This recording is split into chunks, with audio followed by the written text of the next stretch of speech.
교회 입구에 오시다 보면 옥자마가 심겨져 있습니다. 며칠 전 보니까 옥자마에 꽃잎이 하얗게 타들어가고 있는 걸 보았습니다. 입을 열어 땅을 보니까 땅에 축축합니다. 그러니까 물이 없어 메마른 게 아니고 워낙 햇빛이 뜨거워서 우리로 말하면 화상을 입은 모양으로 된 겁니다. 그걸 보면서 하나님을 떠난 현대인의 모습이 이와 같지 않겠는가 생각을 했습니다. 원래 제가 이 여름에 성도의 승리의 비결을 계속 말씀을 전하고 있습니다. 원래 오늘은 다윗의 승리의 비결을 말씀을 전할 차례인데 제 마음에 물가에 심겨진 나무. 요즘 여러분 태풍을 그리워할 정도로 이 나라가 지금 가물었어요. 너무 더워요. 그래서 말씀을 바꿔서 말씀의 제목이 물가에 심겨진 나무입니다. 여러분 이번 여름에 가장 시원하고 좋은 장소에 가신 적 있으십니까? 여러분 그릴 때 가장 시원하고 좋은 장소 어떤 장소입니까? 뭐니 해도 집 떠나면 개고생이니까 에어컨 잘 틀어놓고 집에서 있는 게 제일 시원하고 좋습니까? 그런 생각이 들면 나이가 이미 드신 분들이에요. 어떤 분들은 생각합니다. 백사장이 쫙 깔려있는 좋은 바닷가 생각하시지요. 너무 더우면은요 바닷가도 힘듭니다. 성경에서 제일 좋은 장소가 어디를 얘기하고 있을까요? 성경은 늘 제일 좋고 행복하고 복된 장소를 물이 있고 나무가 있는 곳, 소위 오아시스 같은 것을 성경에 상징하고 있는 제일 복된 장소로 생각하고 있습니다. 워낙 이스라엘은 사막 기후입니다. 물이 없는 나라이기 때문에 물이 있고 나무가 있고 그늘이 있고 이것 가장 좋은 곳을 얘기합니다. 오늘 본문은 마치 시편 1편에 있는 것 같은 본문이지요. 시편 1편 똑같은 말씀이 나오죠. 시냇가에 심은 나무. 오늘 본문은 말합니다. 물가에 심어진 나무. 똑같습니다. 저는 이 무더운 여름철, 이 메마른 여름철에 저와 여러분들이 물가에 심겨진 나무처럼 청청한 그리고 은혜를 나누는 복된 종들이 다 될 수 있기를 바랍니다. 인간에게 제일 많은 프로테이지가 물입니다. 뼈의 25%가 물이고요. 심지어 피의 90%가 물이에요. 물이 없으면 우리 죽습니다. 성경은 하나님의 이미지를 물로 비유를 많이 합니다. 생수의 근원. 내 배에서 생수가 넘쳐나니라. 늘 물로 연결하고 있습니다. 우리나라는 물이 흔한 나라이기 때문에 유엔이 정한 물이 적은 나라이긴 합니다만 지금도 물이 흔한 나라이기 때문에 물 그런 별 의미가 없습니다만 사막에서 물은 생명입니다. 사람이 음식을 3주를 안 먹어도 살아요. 물을 한 주만 안 먹으면 죽습니다. 그만큼 물이 중요한 겁니다. 그래서 고대 철학자 탈레스는 말합니다. 물은 생명의 근원이다. 또 프랑스 작가 생텍쥐브리진 말합니다. 인간에 대해서 말합니다. 인간은 생물의 포로다. 생수는 탯줄과 같다라고 말했습니다. 왜? 아이들이 막 태어나게 되면 피부가 촉촉하고 좋습니다. 어머니 뱃속에 물속에 있다 보니까 촉촉하고 좋아요. 나이가 들면 피부 속에 물이 다 빠집니다.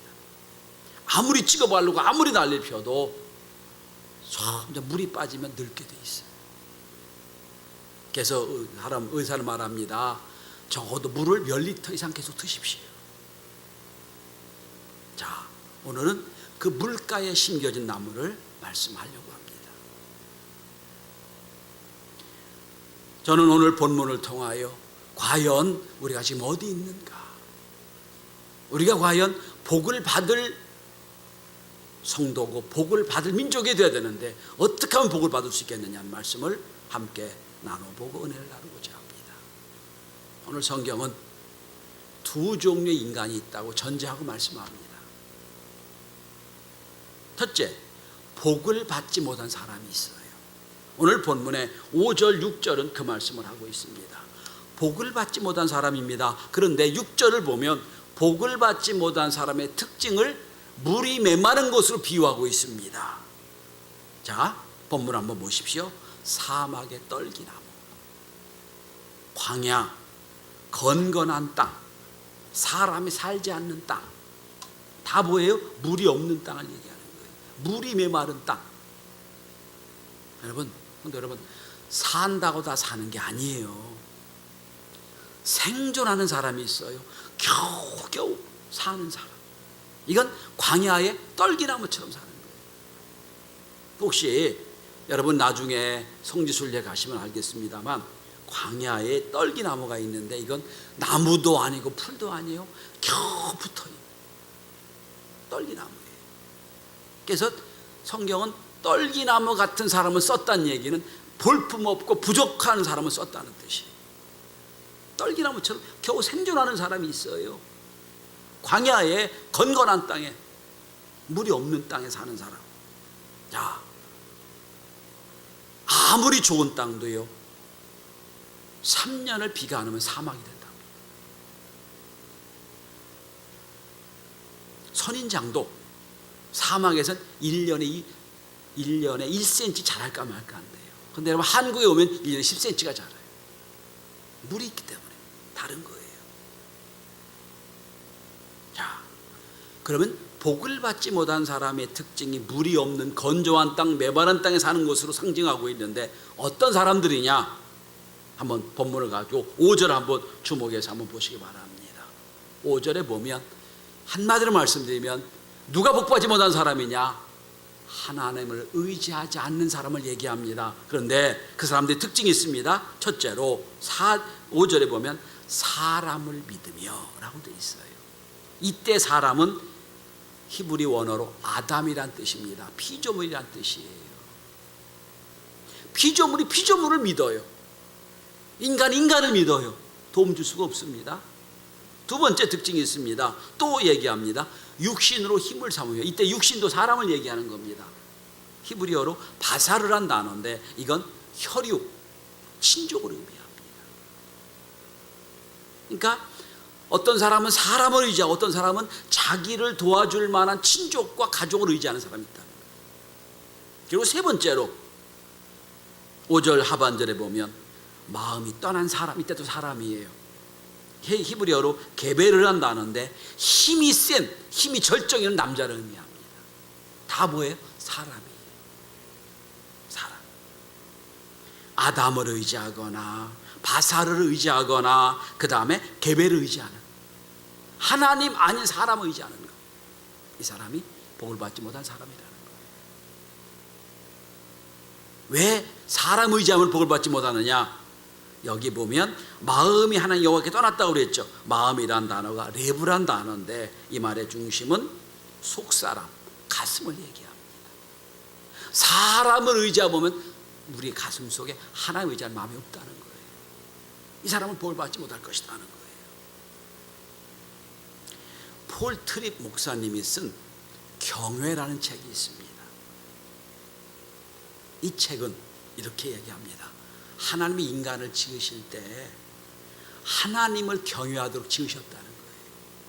우리가 뭘 알 수 있느냐면 멋진 광경을 보면 경탄이 나오지, 멋진 장면을 보면 감탄이 나옵니다. 이 경탄과 감탄이 뭐냐면 하나님을 경외하도록 만든 시스템이다. 여러분 소가 좋은 경치 보고 감탄하는 거 보셨어요? 하다못해 인간과 똑같다고 신화론자가 얘기하는 원숭이들이 좋은 환경을 보고 좋다 보신 적 있어요? 폴 크립 목사님 얘기합니다. 오직 인간만의 아름다운 환경을 보고 좋은 환경을 보고 경탄한다. 이거는 뭡니까? 그를 지으신 하나님을 향한 경외하도록 만들어져 있다는 거예요. 그런데 사탄은 자꾸 우리를 하나님을 생각하지 못하도록 만든다는 거예요. 그러니까 경외할 자를 경외하지 못하니까 뭘 경외합니까? 다른 걸 경외합니다. 그러니까 사람들이 뭘 경외해요? 인기를, 명예를, 물질을 경외한다는 거예요. 이게 오늘 본문의 이야기예요. 하나님을 경외하지 못한 사람은 사람을 의지하게 돼 있어요. 이 사람은 복을 받지 못한다는 거예요. 왜 그렇습니까? 다시 5절을 보면 하나님의 영이 떠났기 때문에. 하나님의 영이 떠났어요. 하나님의 영이 떠난 사람은 생각이 늘 악한다고 그래요. 성경은 창세기는 말합니다. 그러니까 복을 받지 못하는 거예요.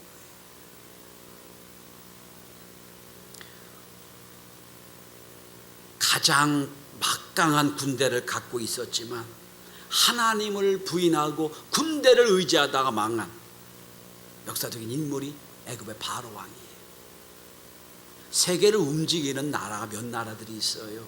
성경에 보면 그 중에 바벨론, 그 중에 애굽. 근데 애굽은요, 출애굽부터 지금까지 계속 강대한 나라예요. 그런데 애굽이 이스라엘 백성들이 출애굽할 때 맞고 나서 10가지 재앙을 당하고 바로 왕이 쫓아오다가 홍해에서 숨을 대고 나서는 한 번도 강대국이 된 적이 없습니다. 그 바로는 성경에서 자기 힘, 군대 힘을 의지한 대표적인 사람으로 나옵니다. 여러분, 혹시 애굽에 가서 이집트를 한번 보신 적이 있나요? 아니면 저 한국에 자주 올 때 그 박물관에 가서 이집트 전시회를 본 적이 있는 막강한 나라입니다. 근데 모세를 막고 난 그 순간부터 애굽은 멸망하게 되는 거예요. 그게 뭡니까? 사람 의지하는 사람의 종말이 그렇다는 거예요. 그런데 여러분, 우리는 지난 정권이 왜 멸망했는지 우리가 압니다. 왜 촛불 시위가 나타난지 우리가 알아요. 박근혜 대통령이 그렇게 물러나게 된지 우리가 압니다. 그 발단이요, 최순실의 딸 정유라가 이화여대 부정 합격을 했고 부정 출석을 하고 학점을 따는 걸 학생들이 알고 데모가 일어나는 거예요. 사실 작은 거에 시작을 했어요. 그러니까 막 학생들이 웅성웅성하고 막 데모를 하고 난리가 났는데 정유라가 SNS에 이 말을 올린 게 기폭제가 됐지요. 부모를 잘 둔 것도 경쟁력이다. 이게 그냥 뒤집어지게 한 거예요. 뭡니까? 사람을 의지하는 결론, 사람을 의지했던 정권의 종말을 우리가 보고 있어요.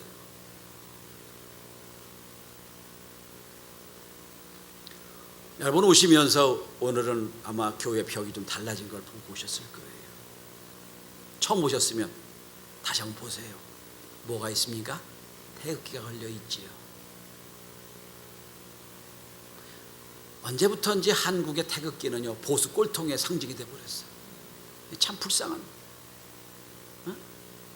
어떻게 혹시 저를 보수 꼴통으로 보지 마십시오. 그런 뜻이 아닙니다. 아니고 광복절을 생각하는, 기념하는 거. 언제부터인지 기독교가 태극기와 연결해가지고 보수 꼴통이 되면 그런 뜻이 아니에요. 여러분 무슨 얘기입니까? 이 나라 전 정권도 보니까 사람 의지하고 사람 생각하고 살다가, 그러니까 이상한 영이 들어와가지고 여러분 나라를 얼마나 휘집어 놨어요. 그래 그걸 보고 있잖아요. 그게 뭡니까? 하나님 의지하지 않는 종말이 그렇다는 거예요. 각 분야에서 최고로 인정받은 사람들이 와서 간증하는 기독교 간증 프로그램에 세계적인 락 그룹 KORN 그룹의 기타리스트로 활동했던 브라이언 웰치가 나와 간증을 했습니다. 콘 그룹은 1993년도 창단된 세계적인 락 그룹입니다. 2001년부터 2006년 8년까지가 최고 전성기였습니다. 그 전성기 때 기타리스트를 했던 사람입니다. 지금까지 5천만 장 가까이 앨범이 팔렸고요, 그래미상도 2번이나 받았던 그런 그룹입니다. 그때 그 브라이언 웰치는 엄청난 인기를 얻고 돈도 많이 벌고 그리고 예쁜 여자랑 결혼도 했어요. 그런데 그 락그룹의 엄청난 그 공연할 때는 너무너무 기쁘고 좋았는데 공연이 끝난 후 공허함을 견딜 수가 없어요. 그래서 마약에 손을 댔습니다. 자기도 마약을 하고 자기 아내도 마약을 줬습니다. 마약에 중독된 부인이 딸 하나 있는 걸 놔두고 집을 가출해 버렸어요. 그래도 마약에 취해 살았습니다. 인기 절정이 있었습니다. 그런데 어느 날 친구가, 아무도 모르는데 마약한 걸 안 친구가 와서 이렇게 말해주는 겁니다. 내가 믿는 예수님이 너에게 이 말을 해주라고 해서 내가 왔다. 수고하고 무거운 짐진 자들아 다 내게로 오라, 내가 너를 쉬게 하리라. 이 말을 꼭 전해주라고 해서 내가 왔다. 이 말을 전한다. 멸치야, 다 내려놓고 예수 믿어라. 그런데 그 말을 듣는 순간 마음이 쿵 하고 맞는 것 같은 생각이 들더라고요. 돈도 벌었고 인기도 얻었지만 가정도 깨졌고 인생이 몰락하고 있는 걸 보고 그 친구를 따라 교회 나가기 시작했어요. 근데도 불구하고 마약은 못 끊었습니다. 어느 날 끊고 싶어도 끊을 수 없는 자기 모습을 보고 울면서 하나님께 기도했답니다. 예수님, 마약을 끊게 해주세요. 그때 갑자기 마음에 이런 마음이 들더랍니다. 브라이언아, 내가 너를 비난하지 않는다. 내가 너를 마약을 끊을 수 있는 힘을 주겠다. 내가 너를 사랑한다. 그 말을 듣고 힘을 얻어 마약을 끊게 됐습니다. 그리고 이제부터는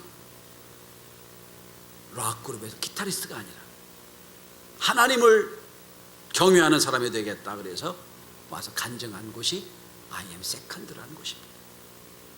그리고 그는 자비를 들여서 도로 곳곳에다 I am second라고 하는 큰 전광판을 만들어 놨습니다. 나는 둘째라는 거죠. 예수 first, 나는 둘째입니다. 그러면서 그는 기타리스트를 그만두고 세계 각지 총선 집회 다니면서 복음 전도하는 전도자가 됐습니다. 여러분, 사람 의지하는 결과, 사람 의지하게 되면 나쁜 영이 들어옵니다. 그럼 결국 몰락하게 되는 거예요. 그런데 두 번째입니다. 복 받은 사람이 있어요. 하나는 사람 의지하고 권력 의지하고 다른 거 의지하다가 멸망한 사람이 있고, 두 번째는 여러분 복을 받은 사람이 있습니다. 오늘 7절을 한번 보십시다. 그리고 7절 저와 여러분의 고백으로 다 함께 같이 읽습니다. 시작. 그러나 물은 여호와를 의지하며 여호와를 의뢰하는 그 사람은 복을 받을 것이라. 다 이런 복이 있길 바랍니다.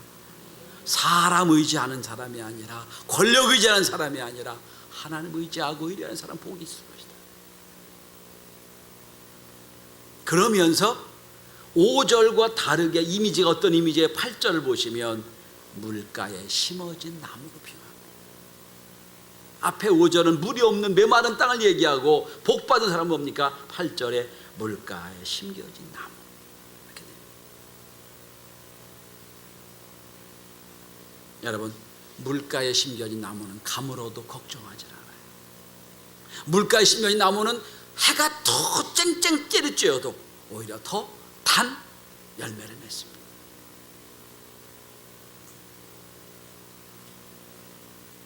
왜? 날마다 하나님의 영원한 생명 공급받으니까. 환경이 아무리 나빠도 그는 철을 따라 열매를 맺게 되어 있는 겁니다. 자, 근데 본문 한번 주목해 보시기 바랍니다. 여러분, 물가에 심어진 나무예요. 제가 본문을 이렇게 정했습니다. 제목을 물가에 심기어진 나무. 여러분, 나무가 발이 있나요? 발이 있어서 이쯤 되면 물이 있구나, 좋구나, 그리고 거기서 자기가 심겨집니까? 아니죠. 나무는 발이 없어요. 자, 생각해 봅시다. 내가 가만히 보니까 어느 날 갑자기 나를 보니까 내가 물가에 심겨져 있어. 이게 복이라는 거예요. 오늘 무더위를 무릅쓰고 주 앞에 나와 예배한 여러분, 어느 날 보니까 내가 예수 믿고 있어. 어느 날 보니까 내가 하나님의 은혜로 살고 있어. 이게 복이라는 거예요. 이게 물가에 심겨졌다는 뜻이에요. 중세 스콜라 철학자이면서 교부였던 토마스 아퀴나스는 인생의 복, 인생 행복이 두 개가 있다는 거예요. 하나는 주관적인 복이 있답니다. 주관적인 행복이 있답니다. 사람은 이걸 위해서 애쓴다는 거예요. 돈을 벌면 행복하고, 명예를 얻으면 행복하고, 내가 원하는 걸 이루면 행복하다는 거예요. 이건 주관적인 행복이에요. 그런데 문제는 주관적인 행복은 아무리 얻어도 더 얻으려고 노력한다는 거예요. 만족함이 없다는 거예요. 그런데 토마스 아퀴스 말합니다. 진짜 복은 주어진 것, 은총으로 얻은 것이 복이라는 거예요. 노력해서 얻은 복이 아니라 은총으로 주어진 복이라는 거예요. 위로부터 주시는 복이 있다는 거예요. 저는 오늘 본문에 물가에 심겨진 사람이 은총의 복을 받는 거예요. 저는 여러분 오늘 이 자리에 와서 예배드린 이 자리에서 여러분들이 그런 느낌이 있길 바랍니다. 내가 지금 이 아침 이 자리에 앉아 있어. 이게 복이라는 거예요. 내가 지금 이 아침 찬양을 하고 있고 말씀 듣고 있고 내가 주님 앞에 예배하고 있어. 이게 복이라는 거예요. 요한복음 4장에 보면 예수님이 사마리아 성에 가시면서 수가성 우물가에 여인을 만납니다. 남편이 사석이 있었어요. 지금 남편은 자기 남편이 아니에요. 얼마나 여자 인생이 시달렸겠어요. 창피를 느끼니까 사람들이 많이 모인 때는 물을 못 들어와요. 사람들이 아무도 없는 떼약볕에 물을 들어옵니다. 그 영혼의 갈급함을 주님 아시고 먼저 앉아서 기다리고 계세요. 물 곁에서 물을 달라 하십니다. 그리고 이어집니다. 그리고 결국 이렇게까지 갑니다. 내가 주는 물을 먹는 자는 영원히 목마르지 아니하리라. 우물가에서 물 들어온 여자에게 생수를 말씀합니다. 그 물을 나에게 주십시오. 그리고 생명수를 얻습니다. 그는 물 들어온 물동이를 내려 던지고 밖에 나가서 전도합니다. 내가 메시아를 만났다. 인생의 갈증을 시달리고 있던 여인이 예수를 만나 영원한 생명수를 얻게 되는 거예요. 이게 뭡니까?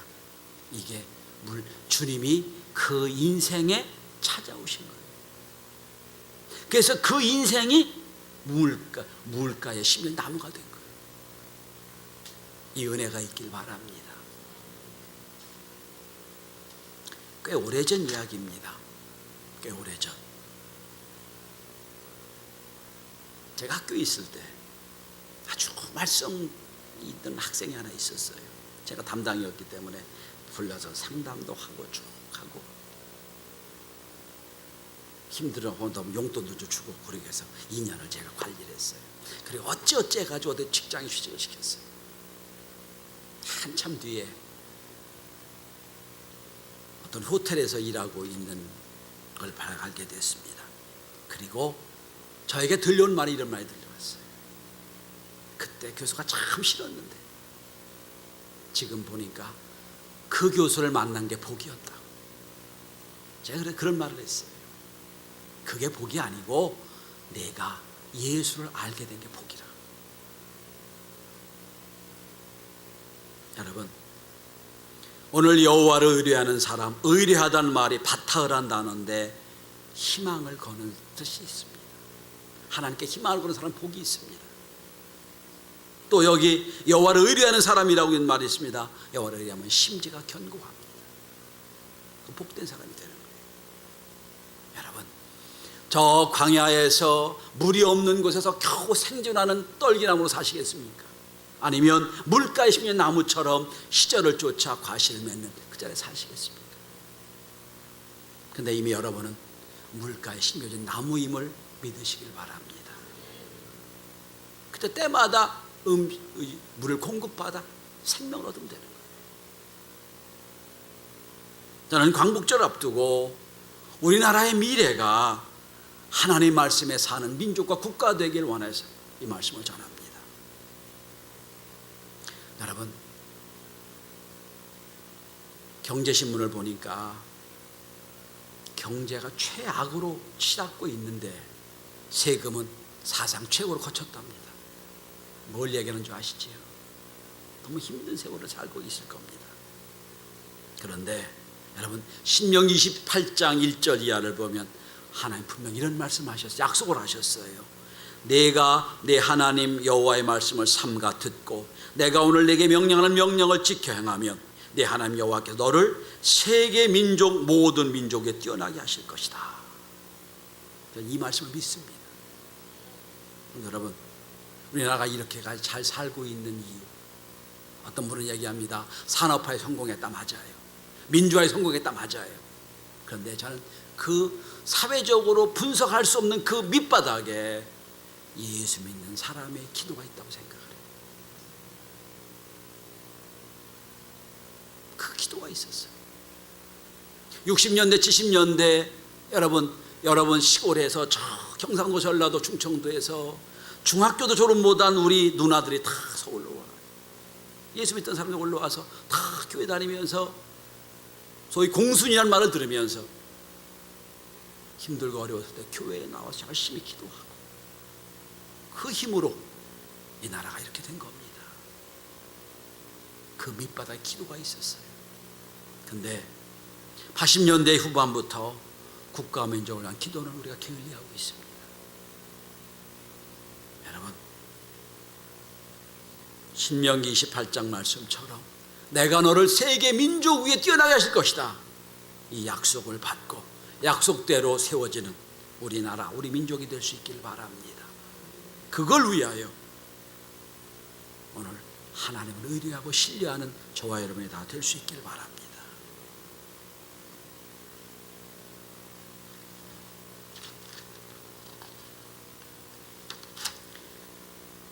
유현진 선수가 있는 LA 다저스 야구 클럽입니다. 야구팀입니다. 미국에서 세계에서 최고의 투수로 인정받는 클레이튼 커쇼라는 선수가 있습니다. 2006년 고등학교 시절 어느 대회에서 퍼펙트 모든 선수를 다 탈삼진시켜 스타가 된 커쇼 선수가 있습니다. 근데 그 과거를 보면 10살 때 엄마 아빠가 이혼하고 싱글맘인 엄마가 어렵게 이 아이를 키웁니다. 그런데 어머니가 믿음이 있었어요. 믿음으로 키워냅니다. 그리고 참 은혜는 부인도 믿음이 있는 부인을 만났어요. 그런 고백을 했다고 그럽니다. 믿음이 나를 성장시켰고 나의 생활이 되었다. 사람이 하는 모든 일은 하나님을 위한 일이다. 나는 운동도 하나님을 위해 일한다. 결혼식하고 그리고 신혼여행도 호화 휴양지 대신 아프리카 잠비아를 택해서 일주일 동안 사회봉사라고 돌아옵니다. 거기서 만난 고아소녀 호프를 만났는데 엄마 아빠가 다 에이즈로 세상을 떠나고 본인도 에이즈를 걸렸던 여자아이입니다. 약속을 합니다. 내가 홈런 스트라이크 아웃 하나를 할 때마다 $100를 저축하겠다. 그리고 저축을 해서 잠비아에 보냅니다. 2012년부터는 커쇼 챌린지라는 자전거를 만들어서 지금도 봉사활동하고 있다고 그럽니다. 유현진이 그런 말을 했다고 그러죠. 커쇼는 최고의 에이스인데 항상 겸손하고 나를 잘 섬겨줍니다. 참고로 올해 커쇼의 상반기 연봉이 얼마인 줄 아십니까? 380억 원입니다. 놀라지도 않아요. 1억 연봉도 못 받으면서, 그죠? 어? 이 말씀드린 이유가 있어요. 다시 말씀드리겠습니다. 나에게는 운동도 하나님을 위한 일이다.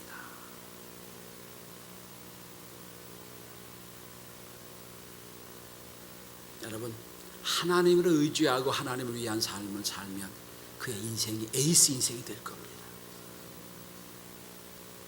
심령이 생수가 공급받으니 날마다 은혜가 충만하게 될 겁니다. 여러분, 오늘 본문의 마지막 절 8절을 다시 한번 주목해 보십시오.